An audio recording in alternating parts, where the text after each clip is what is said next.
Deixa do jeito que tá, hein, tá gozado. Tá bom. Olá, pessoal, sejam bem-vindos a mais um Notícias de Paris. Bom Olá, dia, pessoal. Rodrigo.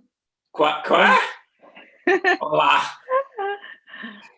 O nosso assunto hoje é um único, quer dizer, vamos indicar para vocês passeios para quem quer conhecer o interior da França, explicando se você fica em Paris mais do que 4 dias, se você quer conhecer o interior da França, mas está hospedado em Paris, então quer um bate e volta, nós vamos te dizer o que fazer e quais as opções existem. Nós dividimos essas opções em 3 categorias, né? Primeiro, cidades, que são cidades ao redor de Paris, a mais ou menos 2 horas de viagem, onde a pessoa vai, ela vai conhecer a cidade geral, né? A cidade toda. Castelos, que também estão localizados nos arredores de Paris, geralmente próximos de uma cidade, mas especificamente a gente está sugerindo que as pessoas vão conhecer somente o castelo. E museus, que também a pessoa vai para conhecer só o museu, né? Se sobrar tempo, conhece a cidadezinha, mas o foco é o museu. Nós privilegiamos o meio de transporte para conhecer esses lugares, o trem. Por quê? Porque é prático, é mais barato, você ganha tempo porque não fica preso nos engarrafamentos. Mas, se você quiser, outros meios de locomoção, como carro com chofer, mais confortável, talvez, ou passeios de grupo, mais baratos ainda, na época você entra em contato conosco e nós indicamos as pessoas em quem nós confiamos. Lina, a gente vai falar de todos esses passeios, mas as informações específicas de como chegar, onde pega o trem, quanto tempo que demora, estão nos artigos que estão linkados na descrição do vídeo aqui. Senão vai ficar muito chato, né? A gente ficar falando esses detalhes. Então, a gente vai começar com a categoria das cidades, e a primeira cidade não está na França. A gente vai falar de Bruxelas, que está a mais ou menos 1h30 de Paris, de trem, TGV. E, na verdade, a gente está indicando Bruxelas porque você gosta muito. Eu já fui 2 vezes e eu não gosto da cidade. Eu acho que é uma versão, uma mini versão de Paris, não tão interessante quanto Paris, sabe? Por causa da arquitetura, por causa do clima geral da cidade. Mas tem, obviamente, tem monumentos, né? Tem locais interessantes, tem a Grande Place, que é bonita. Tem um pouco também da interferência da parte mais Dutch, né? da Bélgica, ali na Grande Place e na Bélgica de uma forma geral. Mas eu particularmente não gostei nas 2 vezes que eu fui. Você gosta de Bruxelas? Eu gosto muito de Bruxelas, Rodrigo. Eu acho que a Grande Place, esse é o seu nome, é a praça principal de Bruxelas, ela é uma das praças mais bonitas da Europa. Eu acho que só por isso, porque eu nunca vi um conjunto tão deslumbrante, uma arquitetura tão dourada, uma arquitetura tão elegante como essa Grande Place de Bruxelas. Tem ouro para todos os lados.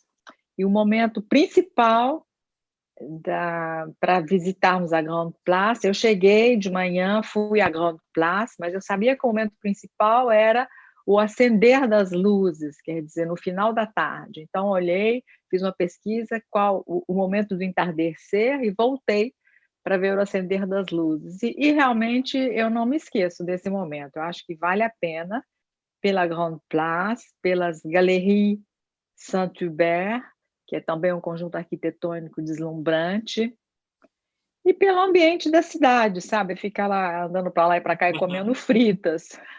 Eu acho Muito que frito. moules fritas, eu acho que é um programa muito agradável. E Vale a tem o pena, bairro sim. Sablon também, né? Que é um bairro fofo, cheio de É, antiquários. exatamente. Mas não dá para ficar. Eu fiquei 24 horas. Se eu voltar, eu vou voltar para fazer um bate e volta. Uhum. Eu vou, passo o dia e volto. Eu acho que Bruxelas é assim, bate e volta. E uma das grandes atrações de Bruxelas também é o tapete de flores, que é montado na Grande Place a cada 2 anos, né? Mais ou menos no final de semana do dia 15 de agosto, que são mais de 500 mil flores, entre begônias, dálias. O último que eu sei que aconteceu foi em 2018. Eu não sei se ano passado, no meio da pandemia, esse tapete aconteceu, mas é uma ótima oportunidade também para ver a Grande Place ainda mais bonita do que ela já é, né? A segunda cidade que indicamos é na França e é Rouen, uma das mais bonitas da Normandia. Já falamos muito sobre Rouen aqui no blog e nas nossas redes sociais. Por quê? Porque ela tem um patrimônio excepcional, uma arquitetura hiper preservada, e não deixe de ver, uma das grandes características de Rouen é um imenso relógio que tem numa rua estreita, que se chama Gros Horloge, e a Catedral Notre-Dame de Rouen, que é excepcional também. É claro que vocês vão de trem, é a melhor forma para ir a Rouen, 1 hora e 15 minutos entre Paris e a cidade. E a Catedral de Rouen foi pintada pelo Monet várias vezes, né, Lina? Inúmeras versões, ao amanhecer, ao entardecer, com chuva, sem chuva, à noite. E ela tem realmente uma fachada deslumbrante. Deslumbrante. É uma das catedrais mais bonitas da Europa, a Catedral de Rouen. Então, acho que um dos primeiros passeios, se você quiser um bate-volta, escolha Rouen. Além do mais, você está na Normandia. Começo da Normandia, é a porta de entrada, né, da Normandia. Porta de entrada. Uma outra cidade super simpática, principalmente para quem gosta de um clima mais medieval, é Provins, que fica a 90 quilômetros de Paris, também dá para chegar de trem. Ela foi muito importante na França durante os séculos XII e XIII, porque ela era um ponto comercial importante. E, obviamente, como toda cidade medieval, a gente visita as muralhas que cercavam a cidade principal, a gente visita a catedral, a gente visita os subterrâneos, que tem uma rede de galerias subterrâneas. Bom, mas além de todos esses monumentos, todos esses edifícios que a gente visita em Provins, o mais legal de Provins são os espetáculos baseados em espetáculos medievais que acontecem na cidade entre o final de março e o começo de novembro. São 2 espetáculos principais, que é o espetáculo dos cavaleiros e o espetáculo com as águias. Aquelas águias que voam, que pegam alguma coisa e voltam. Quarta indicação, bate e volta para conhecer outras cidades em torno de Paris, é Reims. Bom, quer dizer, se você gosta de champanhe, e se você gosta das melhores champanhes francesas, então você tem que realmente pegar o trem e conhecer Reims, que é a capital do champanhe, a capital da região do champanhe. É em Reims que estão as caves da Veuve Clicquot e de Ruinart. E Ruinart é o meu champanhe preferido. Durante muitos anos nós citamos Reims só quando falávamos de champanhe.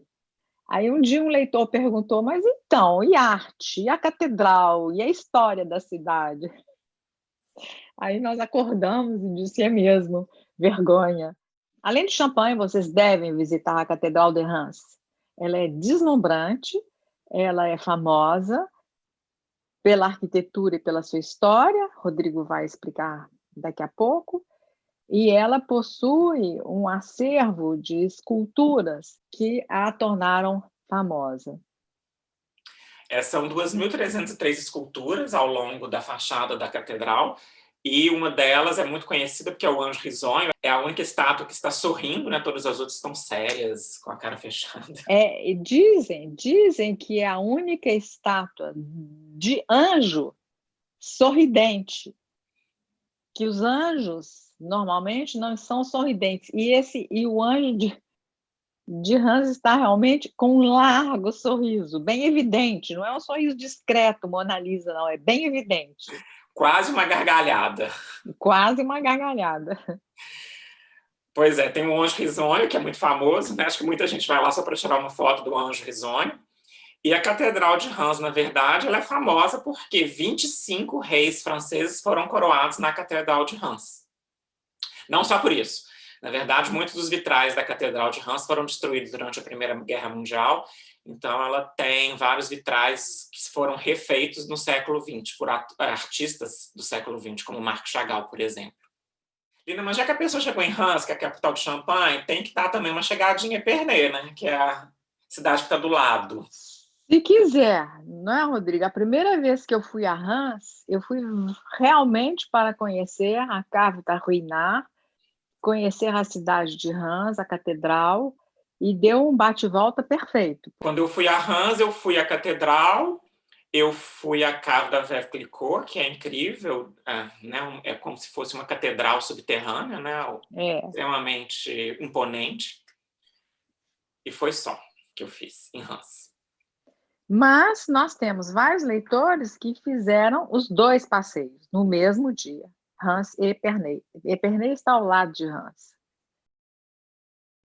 Passamos agora para os castelos, bate e volta, o que ver a partir de Paris?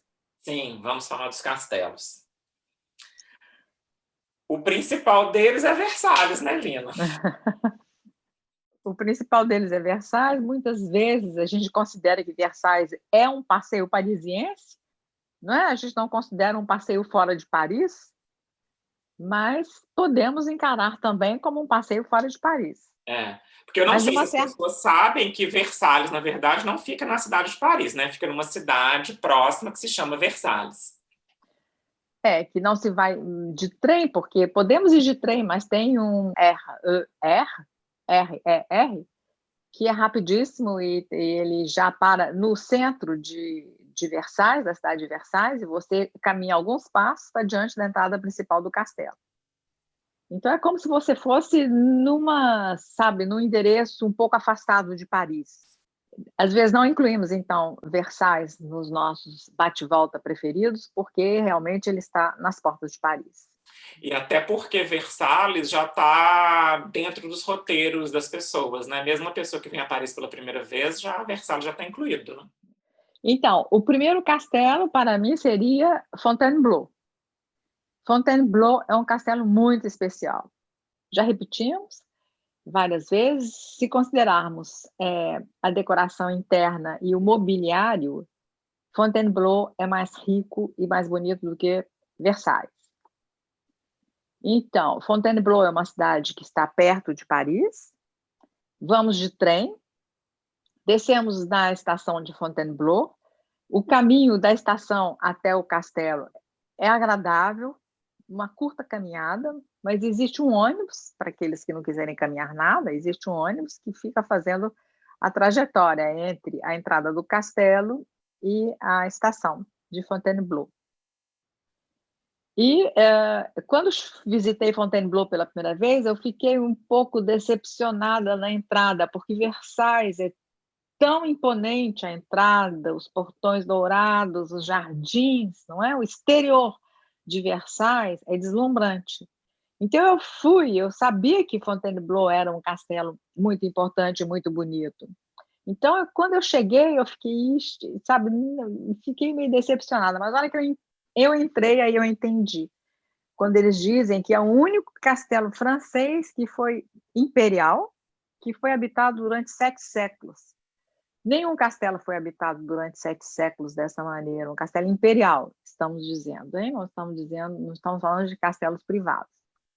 Então, os móveis estão lá, sabe? A sala de jantar, os quartos, as bibliotecas, tudo está lá. O castelo está inteiramente mobiliado, é lindíssimo, vale muito a pena visitar o Castelo de Fontainebleau. E é um castelo também que tem relação com Bonaparte, né? Com Napoleão Bonaparte. Exatamente, lá tem o célebre trono de Bonaparte, com aquele azul imperial e aquele desenho típico do imperador, né? É um trono pequeno, mas todo azul. É um dos pontos altos da visita. E no próximo castelo é o Castelo de Chantilly, que assim tem muita coisa ao redor desse castelo, domínio de Chantilly, na verdade, né? Chamado domínio de Chantilly. Então nós temos o Castelo de Chantilly em si, e dentro do castelo nós temos o Museu Condé, que é o segundo museu francês mais importante, com mais pinturas antigas depois do Louvre. Nós temos também as cavalariças do domínio de Chantilly, onde acontecem espetáculos equestres, e temos também os restaurantes que servem o famoso creme chantilly, que foi criado lá no Castelo de Chantilly. Não é isso, Liane? O creme chantilly foi criado não exatamente no Castelo de Chantilly, mas na cidade de Chantilly. Existem várias pessoas reivindicam terem criado o creme, mas esse creme, de todas as maneiras, foi criado em Chantilly. Em Chantilly. E o Castelo se apoderou desse tema gastronômico para chamar a atenção dos gourmands e gourmandas, então eles preparam na hora, eles servem um creme chantilly na hora, que é deslumbrante, delicioso, todo mundo fala, ninguém esquece, e eles têm cursos para você aprender a fazer o verdadeiro chantilly, que não tem absolutamente nada a ver com esse creme chantilly que a gente pode comprar aqui na França ou no Brasil, em vários lugares do mundo. Esse creme chantilly industrial não tem nada a ver com o verdadeiro creme chantilly. E além do Museu Condé, no castelo em si, existe a biblioteca e existem os arquivos, que também podem ser visitados e que tem um acervo riquíssimo. Então, realmente, Chantilly é um programa para o dia inteiro, muita coisa para fazer, muitas coisas diferentes acontecem. Cheguei cedo, vamos de trem. Muitas pessoas, alguns leitores têm o hábito de, na estação, pegarem um táxi, porque é pertinho e fica baratinho, para economizarem energia, porque tem muito o que fazer no interior do castelo. Então, eles não vão a pé da estação até o castelo, eles pegam um táxi, e que custa baratinho. E o quarto castelo é o Vaux-le-Vicomte, que é um castelo privado, e que já foi considerado o mais bonito da França, antes da reforma feita em Versailles, a um dado momento da história de Versailles. Vaux-le-Vicomte era considerado o castelo mais bonito da França. Em qualquer época do ano, vale a pena visitar Vaux-le-Vicomte, mas existem 2 momentos ideais. Um, no final do ano, para ver a decoração de Natal do jardim e do interior do castelo. Rodrigo e eu, nós fizemos essa visita e eu guardo uma lembrança assim, sabe? Brilhante, cheia de ouros, não é? Realmente a decoração estava muito bonita. E o segundo momento é durante os meses mais quentes, em que existe a chamada as noites das velas, que em francês se chama Les Soirées aux Chandelles, em que o exterior do castelo está todo iluminado por velas. O jardim do castelo está todo iluminado por velas, e no jardim, entre as velas, o castelo organiza jantares românticos. Então, é um momento também inesquecível. Eu fui uma vez, e é assim, de um romantismo indescritível. Indicamos para os românticos. O Natal em Vaux-le-Vicomte realmente foi um dos eventos que eu fui que eu fiquei mais encantado, porque parece que a gente entra realmente num conto de fadas, né? Todos aqueles grandes salões ricamente decorados, com decorações de Natal temáticas. Os donos antigos, eles estavam na indústria do açúcar. Então, além de toda a decoração visual, cada ambiente tem um cheiro diferente, cheiro de canela, cheiro de marrom glacé. Eles utilizam bastante os 5 sentidos, né? Você sente o calor das lareiras que estão acesas, né? O fogo crepitando, você sente os odores, você escuta as músicas natalinas, e tem toda a decoração. Realmente é uma coisa de transportar para outro universo. Outro momento. Sobretudo que o castelo coloca à disposição das crianças que estão visitando o castelo no Natal roupas típicas, né? Roupas de princesas, príncipes, roupas que os nobres vestiam nessa ocasião. Chegamos e já tinham várias crianças, vários pequenos, né? Vários príncipes e princesas pequenos correndo para lá e para cá. Foi interessante.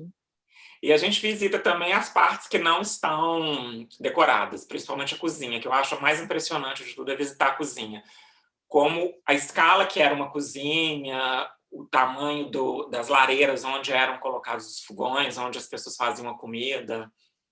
É claro que a cozinha está no subsolo, Exato. Mas é um subsolo tão real, de realeza, que é um subsolo deslumbrante, não é?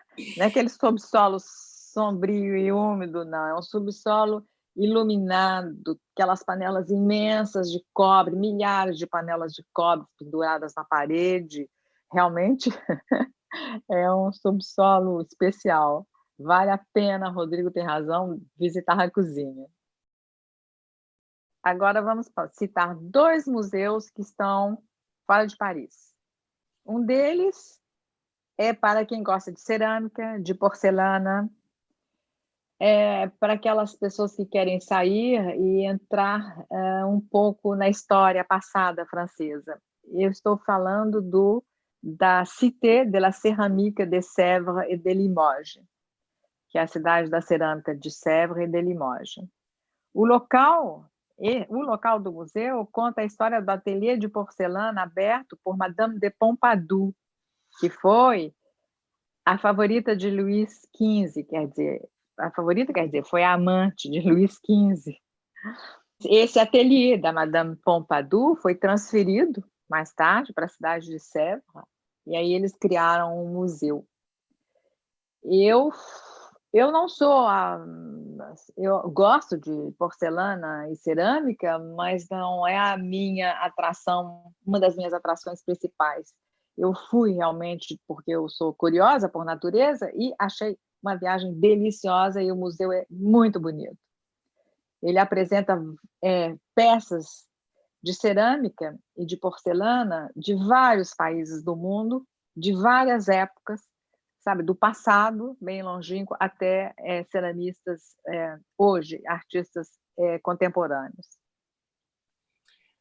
A visita ela é toda dividida por temas diferentes: cerâmica antiga, faiança vidrada, cerâmica asiática, etc, etc. E tem conferências.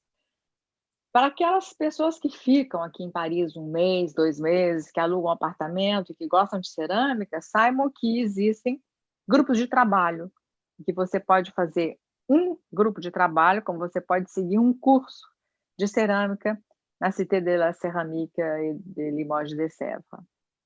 Para quem quiser sentir o gostinho, tem uma loja da cerâmica de Sèvres ali perto do Palais Royal, não?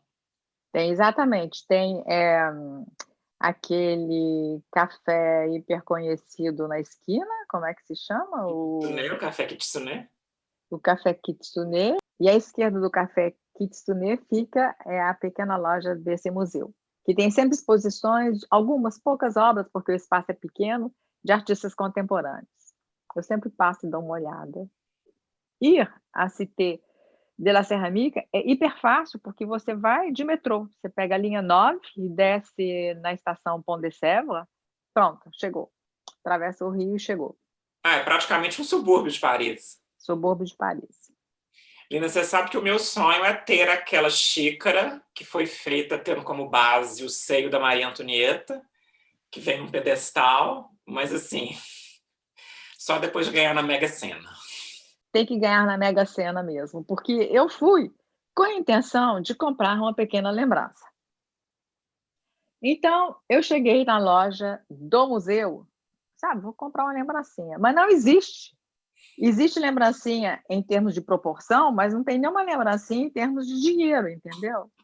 Tudo custa absolutamente caro. E não são nem os produtos oficiais, são lembrancinhas. Sabe, porque eles não fazem lembrancinhas como qualquer museu, entendeu? Existe uma tradição ali.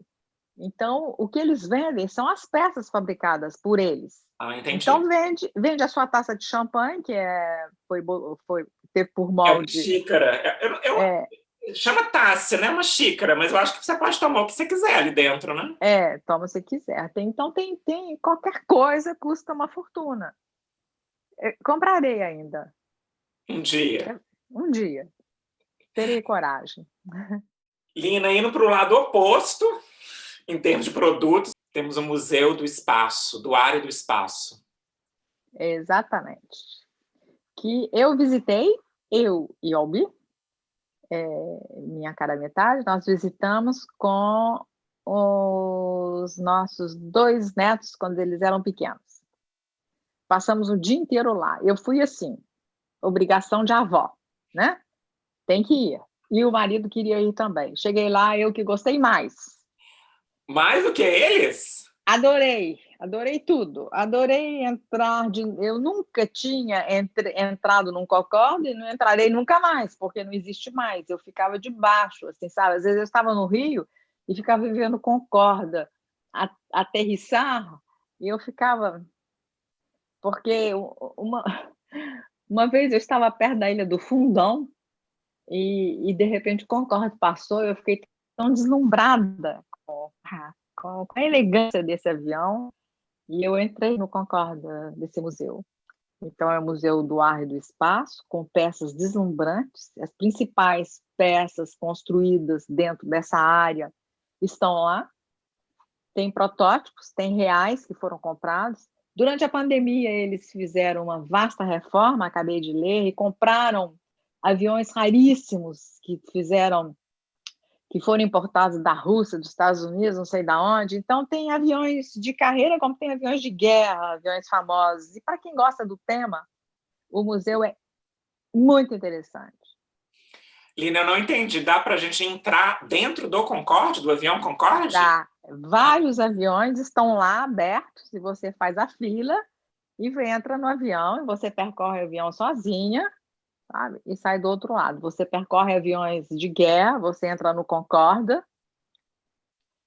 você entra num balão. Que ótimo. Sabe? É realmente muito interessante. Mas as crianças gostaram ou não? Nossa, adoraram, adoraram.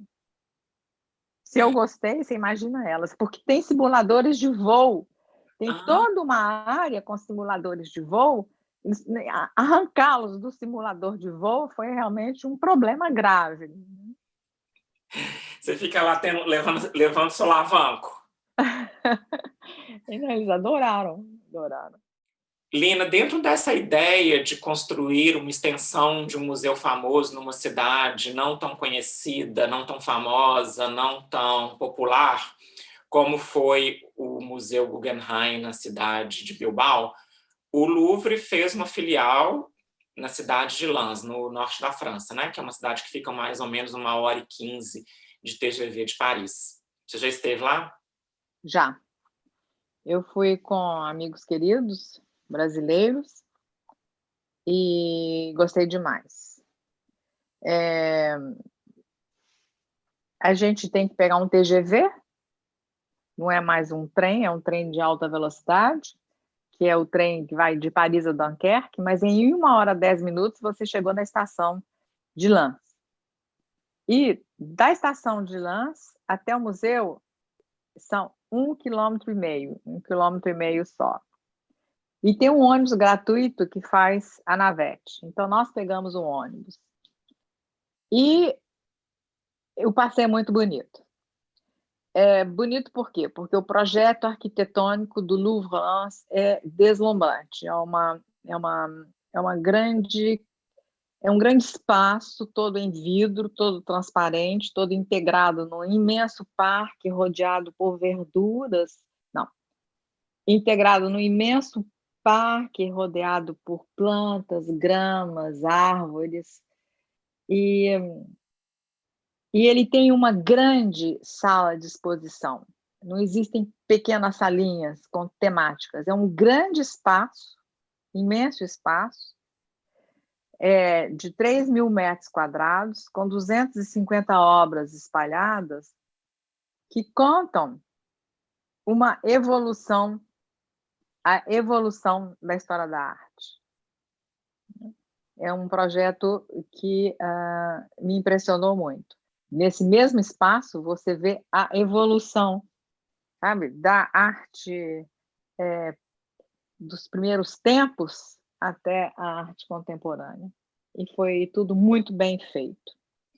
Bom, é agradabilíssimo também esse museu, porque, pela beleza da arquitetura, por esse projeto audacioso de mostrar a arte, e pelos restaurantes.